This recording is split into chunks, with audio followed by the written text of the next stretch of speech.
2-minute warning. This is the 2-minute warning.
Good afternoon, everyone, and thank you for joining today's update on where North Carolina stands in our fight against COVID-19. As of today, we have 3,221 cases and sadly 46 deaths. My family and I continue to pray for those who have lost their battle with this disease. WCNC Charlotte.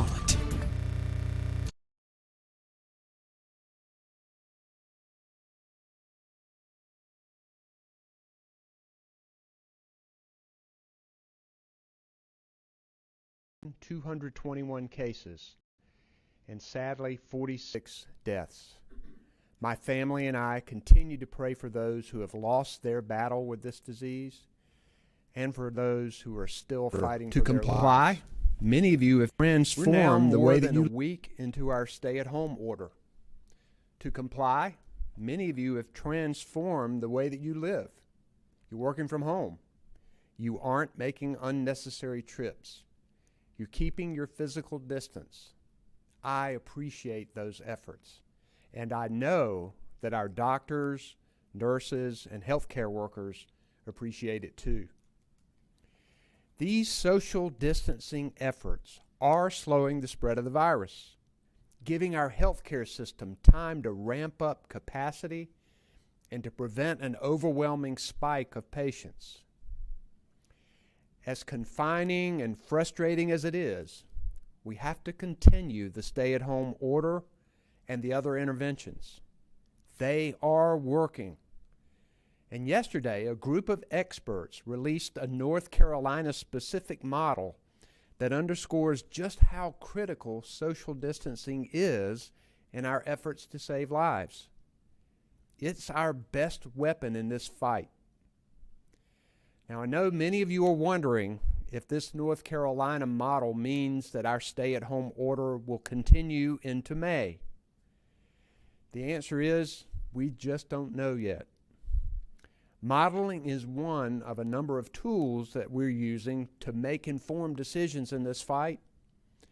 And we'll look at this and other models, analyze experiences in other countries and states, and consult public health experts and business leaders.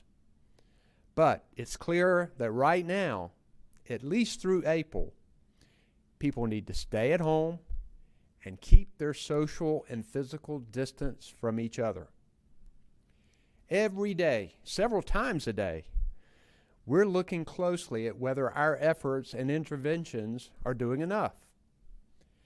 I expect to sign an executive order this week for our Department of Health and Human Services to help fast-track childcare for doctors, nurses, and other healthcare workers, and to make more hospital bed space quickly available.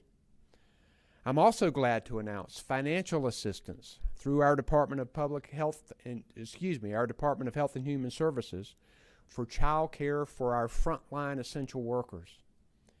They can't be out there helping us unless their children are being cared for. Dr. Mandy Cohen will talk more about that in a minute.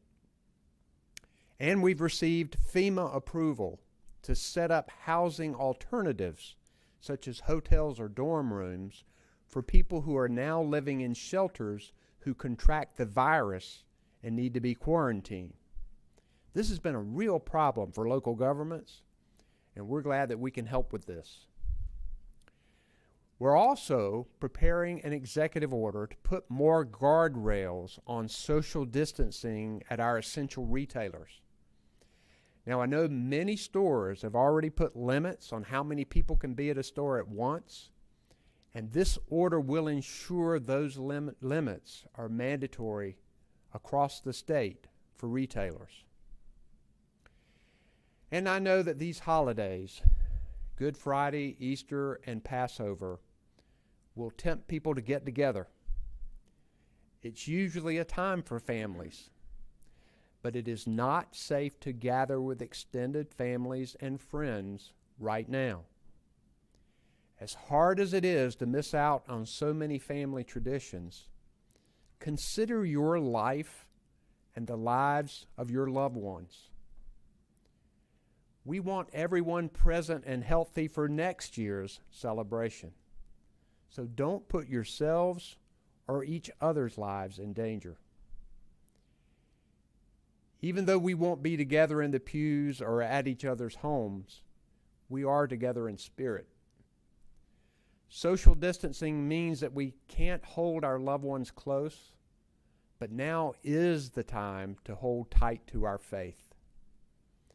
No matter where we are or how difficult the path, I know that faith and hope can sustain us through even these hard times.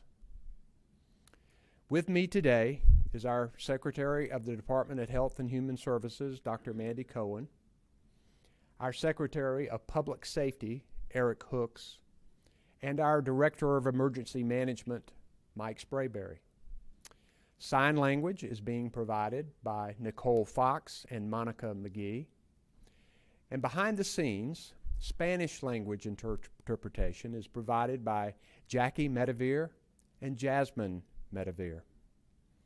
I'll now turn it over to Dr. Cohen for a few remarks. Thank you, Governor.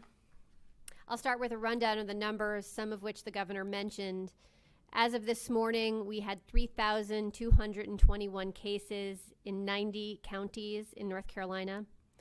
Of these, the age breakdown is about 8% of those are between the ages of 18 and 24. 42% are in people ages 25 to 49, 29% between 50 and 64, and 20% in people over the age of 65. We currently have 354 people hospitalized. That's a significant increase from yesterday where we were at 270. And sadly, as the Governor mentioned, we've already seen 46 deaths. And as we heard yesterday from that independent team of data experts, our efforts to stay at home are working to slow the spread of the virus. But sadly, that does not mean that people won't get sick or need hospital care, and some will die. It does mean that the course we're on is helping fewer people get sick at the same time. So our hospitals are there when those that need them. While most of us are staying home, some North Carolinians are providing the essential services that we rely upon every day. It's the truck drivers who are delivering food or medical supplies, our grocery store workers who are stocking shelves, our pharmacists filling prescriptions, our janitorial workers are sanitizing essential workspaces, and of course, our healthcare workers are on the front lines taking care of those who are sick. The one thing they all have in common, if they are parents or if they're caregivers of young children, when they go to work, they need a safe place for their children where they'll be cared for and nurtured. I'm proud to share that we've created an emergency child care subsidy program to support our essential workers. Through this new program, essential workers can get help finding childcare and can get help paying for that childcare. Our hotline helps families find childcare programs that are meeting new health and safety standards and operating guidelines. Families can call 888-600-1685. And for families that need financial support for that childcare, they can also find a form on our website, dhhsnc.gov/coronavirus. They'll take that form and bring it to their selected child care program for financial help paying for that child care. We're able to provide this support for our frontline workers because of another group of essential workers, our early childhood teachers and staff. In the best of times, they are our unsung heroes who care for, love, and teach our children. They are literally brain builders, supporting children's healthy development so they have a strong foundation for health and learning. And that's in the best of times. So as we face this pandemic, we know our early childhood workforce is a support system that allows our essential services to be there for all of us. We will be providing bonuses to all teachers and staff that work in programs serving our essential workers. Childcare programs that stay open to serve those essential workers will receive $300 per month for each full-time teacher and $200 for full-time non-teaching staff members, including administrators and janitors and other support staff. This is just one of many ways Team North Carolina is trying to respond to this unprecedented crisis. Thank you for all you're doing to do your part to stay home, to slow the spread of the virus. Staying home saves lives. Thank you. Thank you, Dr. Cohen, and now our Director of our Emergency Management, Mike Sprayberry. Mike. 29 of the State Emergency Operations Center activation for the COVID-19 response. 65 counties have activated their local emergency operations centers. All 100 North Carolina counties and the eastern band of the Cherokee Indians have now declared states of emergency. FEMA has approved the request the state made last week for non-congregate housing program. This would provide rooms for a variety of people in different situations who need individual housing to help slow the spread of the virus. This can include people who are exposed to or test positive for COVID-19 that do not require hospitalization but need to be isolated. Also, people who have been treated for COVID-19 and released from a hospital. People needing social distancing as determined by public health officials because they are at high risk due to their age, medical condition, or living situation. Our recovery section is standing up a support center to assist local governments as they begin setting up a non-congregate housing options in their communities in places like hotels and dormitories. This morning, the Council of State approved a lease for the use of the former Sandhills Regional Medical Center in Hamlet. That hospital closed in 2017, but can now be prepared to provide additional beds to support hospital overflow. Our North Carolina Emergency Management Recovery Section began public assistance applicant briefings last week, and those continued this week.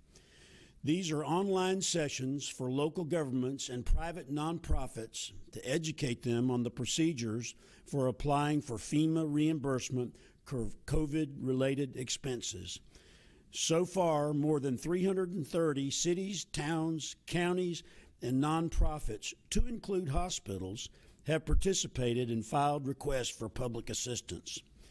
Today, the logistics and warehouse teams are moving out some small shipments of surgical masks to hospitals and first responders. We still have major shortages in personal protective equipment.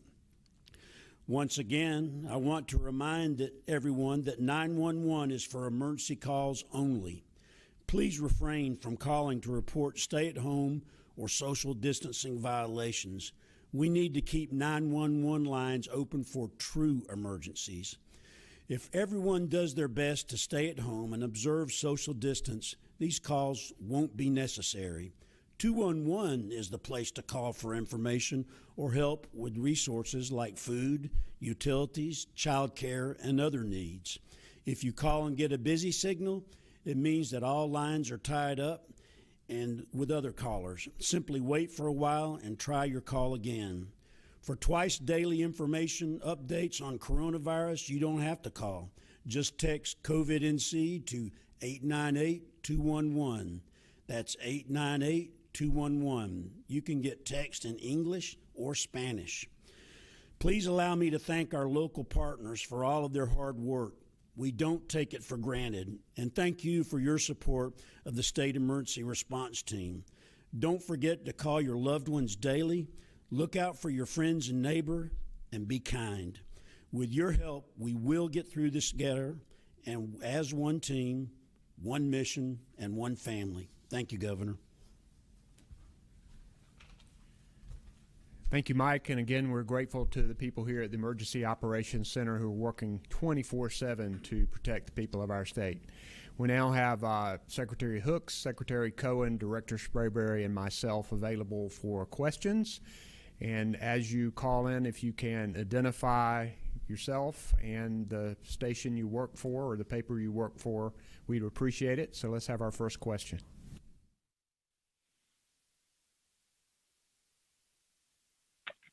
Our first question is from Colin Browder with WRAL-TV. Hi, Governor. This is Cullen Browder at WRAL-TV. I know Secretary Taylor was able to update lawmakers this morning on unemployment benefits. I'm wondering if you could address our viewers, many of whom we keep hearing from are struggling to get through the system, and where all that stands right now. Right now, about 110,000 people have received checks, and I believe the figure is over $26 million that has gone out to people. We have over 400,000 people who have applied. This is a frustration that's being faced in every single state in the country because, for example, in North Carolina, this is a system that was used to about 3,000 claims a week, and now they're dealing with over 400,000. Every single family that applies for unemployment benefits is important. Every single family who applies is probably hanging by a thread right now, and the people over at the Employment Security Commission know this. I'm urging them on a daily basis to do everything that they can to open up their portals as much as they possibly can. They have contracted with a call center where they'll be able to expand the number of people who are taking calls. They've also set up more servers so they can expand the amount of people who can get through more quickly online. And there is a strong realization that everybody needs to pick up the pace as much as possible to deal with this overwhelming crush of claims. They're working hard and know that this is important, and they will keep doing that until these claims get paid and everybody gets in the system, and they are working very hard at it right now, that's for sure. Next question. Next question is from Rose Hoban with North Carolina Health News. Hi, thank you for taking my question. Looking at statistics from North Carolina compared to surrounding states, North Carolina seems to be doing well. We have fewer deaths per 100,000 and fewer cases per 100,000 than several of our neighbors. Is this are you speaking to neighboring governors about their efforts?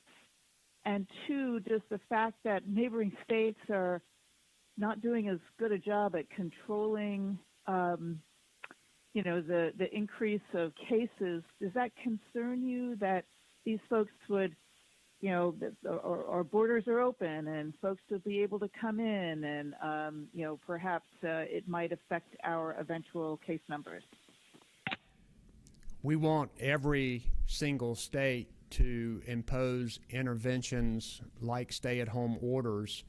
And I think that even the federal government has encouraged states to do what it can in order to make sure that we're exercising our social distancing and staying at home as much as possible. I do talk to other governors fairly frequently. We're on a lot of conference calls together, but I've also had individual conversations. Every single death is a tragedy. Every single person that contracts this virus, I'm concerned about, and we want to make sure that person gets the best medical care possible. That being said, I think that the interventions that we have put in place are working. The modeling has shown us that. That's a positive thing, but it is only one snapshot in time. I think it shows us that we've got to continue to be persistent in what we're doing while recognizing that we do need to get the economy going again and that we need to, at some point, be at a new normal that can help us put people to work but also protect the public safety. I think it will be important, and I think most everyone is urging states to do what they can. And it's not like our neighboring states haven't done anything. They have done some social distancing requirements and some interventions. And we're going to continue to encourage everybody to do so because we're all in this together. And it's pretty clear that social distancing works and the interventions we've been doing are working. Just for right now, we've got to keep it up. Next question.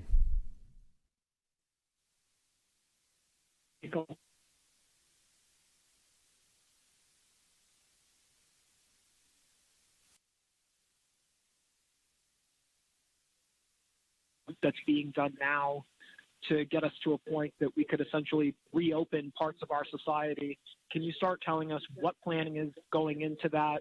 What level of detail can you share with us that you're looking at to determine when it really is going to be safe to do that? Well, as you saw, the team of experts came out with a North Carolina model saying that if we continued our interventions that we have put in place through the month of May, that we would significantly lower our percentage chance of overwhelming our hospital system. So we're going to continue to consult that model, other models, see what's happening over the next few weeks in other states, see what has happened in other countries that have dealt with this a little bit ahead of us, and talk to healthcare experts and business leaders. All of that input will help us make decisions on how we go forward. Right now, we want people to stay at home and try to make sure that they are keeping their physical distance. And as I said earlier, I can't predict exactly when this is going to happen. We are, however, planning and trying to make sure that we analyze this evolving situation and be ready to move to something different, because we understand we can't stay in this state permanently.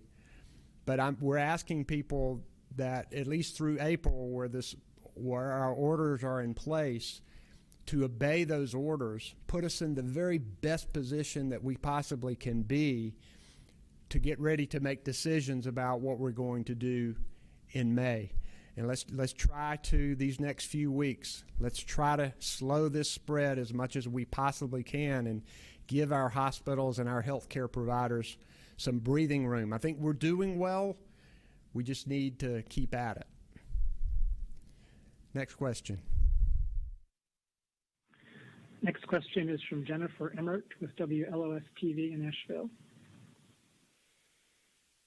Hi, you spoke a little bit about some of the mandatory guidelines that might be coming out for retailers. I think one of the biggest complaints we've seen out here in the Western area is that social distancing at the grocery store is very difficult. Can you talk a little bit more about what you're considering? Yes, we hear the same complaints that people who are going into stores are worried about the fact that some stores are not requiring customers to keep their social distance. Some stores have way too many people inside of them. A number of stores have started doing some things voluntarily that encourage social distancing.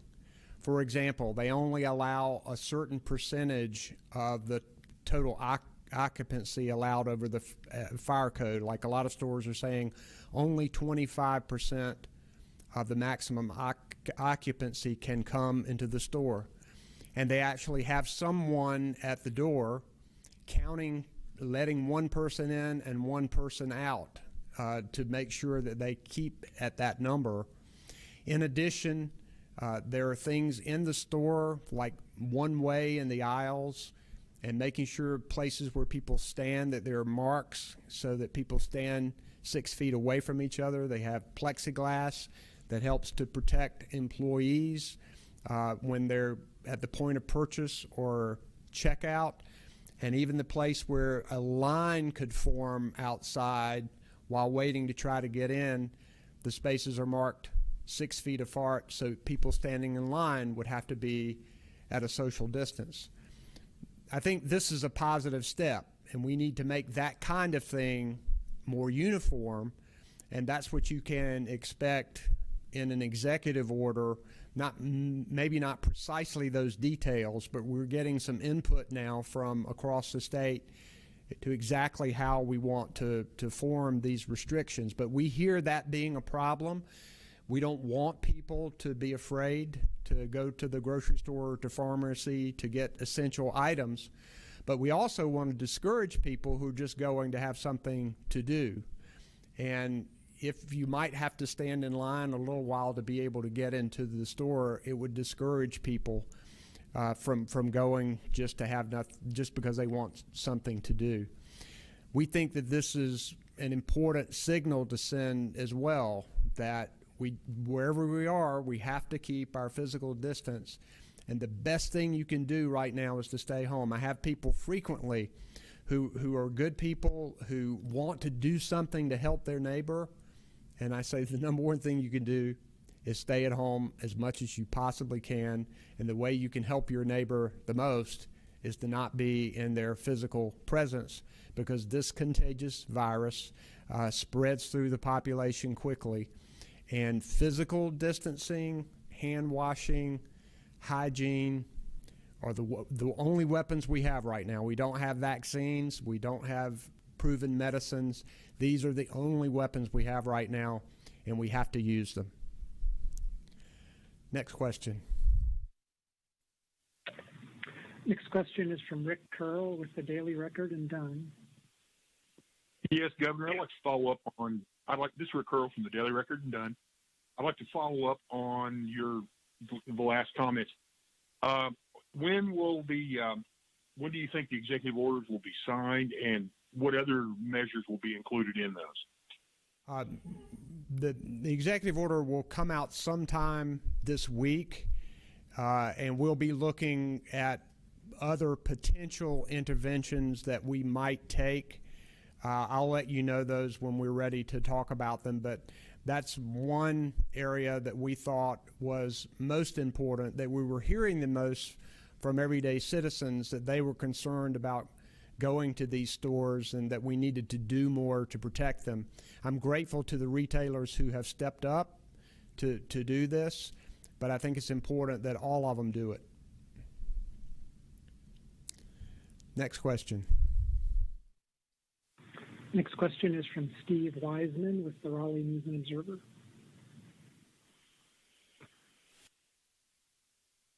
Good afternoon, Governor. This is Steve Wiseman from the Raleigh News and Observer. My question actually is for Dr. Cohen.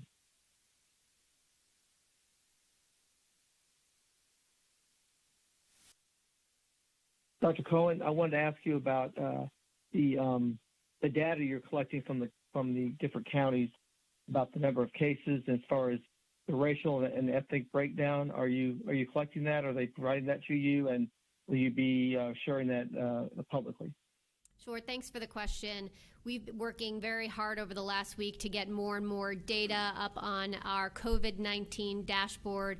You can see that at ncdhhs.gov/coronavirus, and we do have race and ethnicity data that is posted there. We're trying to get even more data as we go forward here, but there is race and ethnicity data. You will note that there are some gaps in the information. We're only a few weeks into this, so at first we weren't able to collect all that information, but now going forward, we will be able to report that. There's a lot of information broken down by county in terms of hospitalizations and where our resources are. So a lot of good information there for folks to check out. And I do think that as we continue through this work to try to understand the virus, we'll have more and more data that we'll be able to share as we move through this and understand the virus better and have new methods for collecting information. Thank you. I would like to add on that question that I think Dr. Cohen and Mike Sprayberry, Secretary Hooks, and people here at the Emergency Operations Center have done a good job with our hospitals, and I appreciate our hospitals participating in this data collection. They've been pretty much decentralized and not used to sharing the kind of data that they're having to share with us now, like all of the data on the individual patients, like how many beds or how many ICU beds or what kind of supplies or how many ventilators they have. They're not used to doing that. Plus, they're all dealing with the crisis at hand, trying to make sure that they are treating all of these people. But I think we have a good rhythm now here at the Emergency Operations Center, and that these hospitals now have a better understanding of the importance of making sure they report all of that data to us so that we can best make decisions on how to disperse supplies and equipment, to make decisions on interventions, and also make decisions on potential alternate medical sites if there is a potential that a hospital is going to have an overflow of patients, as we've seen in other states and around the world. We want to be ready for that, and information is absolutely key. So having that together has been a positive thing. Next question. Next question is from Will Michaels with North Carolina Public Radio. Hi, Governor. Will Michaels at North Carolina Public Radio. I believe you talked also about a forthcoming executive order regarding freeing up hospital space. Can you explain what actionable items or what would actually be in an executive order like that to free up that space? And then for you or Director Sprayberry, is the approval for non-congregate housing something that you all could use to help alleviate local government strain on bringing in the homeless population who might be infected with the virus? The first question first. The executive order that we're going to issue will help to waive some regulations to be able to free up bed space, because right now some hospitals have limits on the amount of beds that they can have.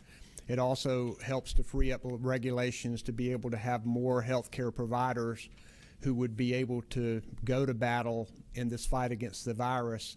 And I'll let Dr. Cohen talk with you more specifically about that.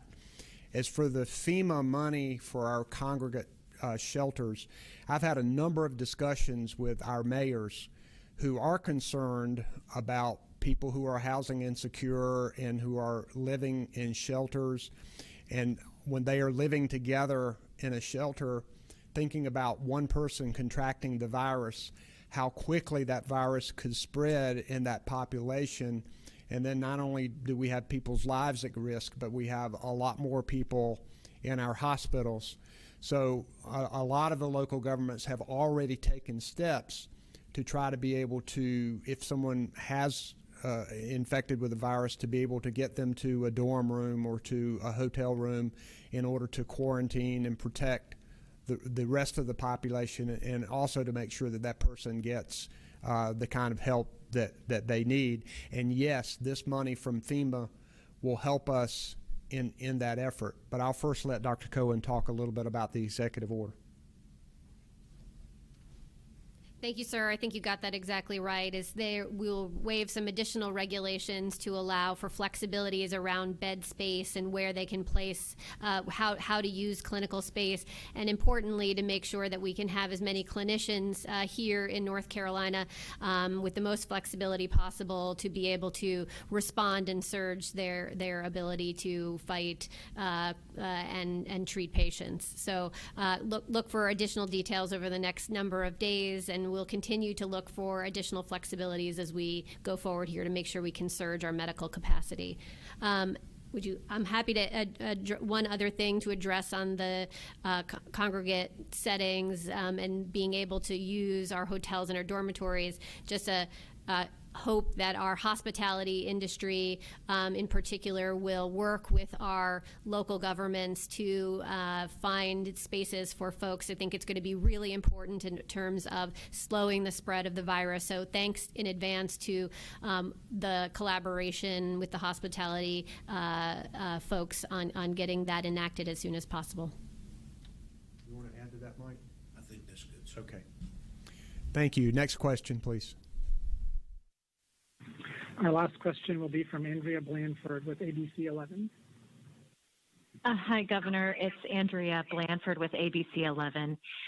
I know you already spoke to this earlier, but and I know that you're familiar with just the plight of the North Carolina people right now, especially those who are out of a job. So I'm just really curious to know personally from you just how convincing that model that was released yesterday, how convincing was that for you to consider extending the stay-at-home order through May? Or should you begin to gradually reopen parts of our state's economy, how would you prioritize which businesses are safe to operate at that point? Thanks. Well, first, public safety has to be first. Saving lives has to be first. And we know that if our hospital system gets overwhelmed and too many people get sick and die, not only is that a human tragedy, but it's certainly a long-term problem for our economy.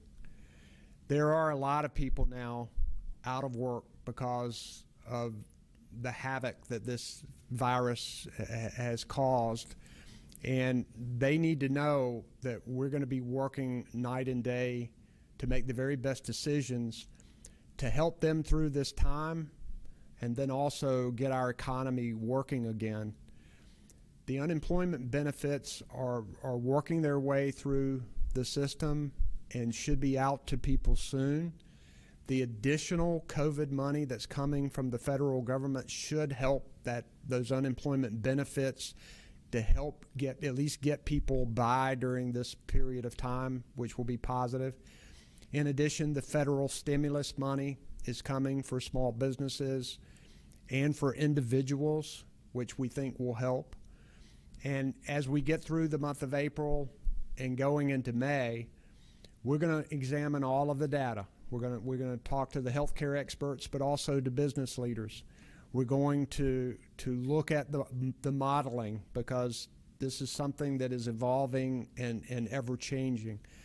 And we're also learning how to operate in a new way. People are using video conferencing and phones, and we're finding different ways to be able to operate and to be successful. And as we go forward, we can use some of the things that we've learned during this time. When things can open back up more, we can do it the right way, because we got to know this virus is going to be with us for a while, at least until there is a vaccine. And so we're going to have to be careful about how we interact with each other.